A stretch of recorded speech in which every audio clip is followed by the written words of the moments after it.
কল্পনা করুন একটা জায়গা যেখানে পানি আপনাকে আলতো করে ধরে রাখে, কোনো চেষ্টা নয়, কোনো ভয় নয়। এটা মৃত সাগর, পৃথিবীর সবচেয়ে অলৌকিক জলাশয়। মৃত সাগর, এই মৃত সাগর নামটি শুনলেই মানুষ সাধারণত ভয় পেয়ে যায়, কিন্তু ডেড সি বা মৃত সাগর মোটেও ভয়ঙ্কর নয়, বরং চমৎকার একটি দর্শনীয় স্থান। এখানে সাঁতার না জানলেও কেউ পানিতে ডুবে না। আবার এখানকার আবহাওয়া চর্মরোগী এবং শ্বাসকষ্ট রোগীর জন্য খুবই উপকারী।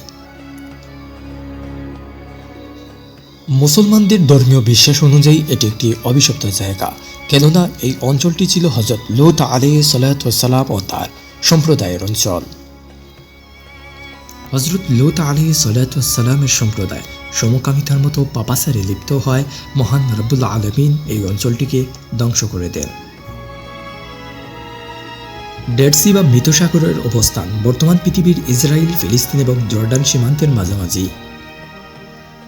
এর নামের সাথে সাগর শব্দটি থাকলেও এটি মূলত কোনো সাগর নয়। এটি লম্বায় 50 কিলোমিটার এবং প্রস্থে 15 কিলোমিটার, মোট আয়তন 605 বর্গ কিলোমিটার। ডেড সি বিখ্যাত হওয়ার কারণ হলো এখানে সাঁতার না কেটেও পানিতে ভেসে থাকা যায়। এর কারণ হচ্ছে এখানকার পানিতে রয়েছে প্রচুর পরিমাণে লবণ। এত বেশি লবণ থাকার কারণে এর পানি মানুষের শরীরের চেয়েও ভারী, ফলে কেউ এখানে পানিতে ডুবে না। অতিরিক্ত লবণের কারণে এখানে কোনো প্রাণীও বাঁচতে পারে না, অর্থাৎ মৃত সাগরে কোনো মাছ, প্রাণী, গাছপালা, জীবাণু কিছুই নেই। বর্তমানে ডেড সি বা মৃত সাগর পৃথিবীর অন্যতম প্রধান পর্যটন কেন্দ্র। ইসরায়েল ও জর্ডান প্রতি বছর এখান থেকে প্রচুর বৈদেশিক মুদ্রা আয় করে। এই ডেড সি বা মৃত সাগরে প্রতিদিন লক্ষ লক্ষ মানুষ দেখতে যায়, কিন্তু মুসলিম বা বহির্বিশ্বের জন্য এটি একটি আজও নিদর্শন। এটি হলো কওমে লূতের ধ্বংসাশেষ। তারা সমকামিতার মতো পাপাচারে লিপ্ত ছিল, যার কারণে মহান আল্লাহ তাআলা তাদেরকে ধ্বংস করেছিলেন। আজও সেখানে মাছ, প্রাণী, গাছপালা, জীবাণু কিছুই নেই।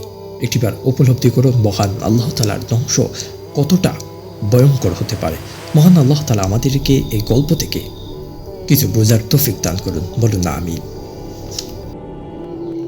সুপ্রিয় দর্শক মণ্ডলী, পবিত্র কোরআনে বর্ণিত সেই অবিশ্বাস্য ঘটনা হযরত লূত আলাইহিস সালাম ও তার কওমের ধ্বংসের ইতিহাস এই ভিডিওর মধ্যে সামান্যতম তুলে ধরা হয়েছে। কোরআনে বর্ণিত এই ঘটনার আদি থেকে অন্ত সব তথ্য দিয়ে ভিডিও দেওয়ার চেষ্টা করব ইনশাআল্লাহ। আপনাদের কাছে ছোট্ট একটি চাওয়া, যদি এই ভিডিও আপনাদের ভালো লাগে চ্যানেল সাবস্ক্রাইব করে সাথেই থাকুন।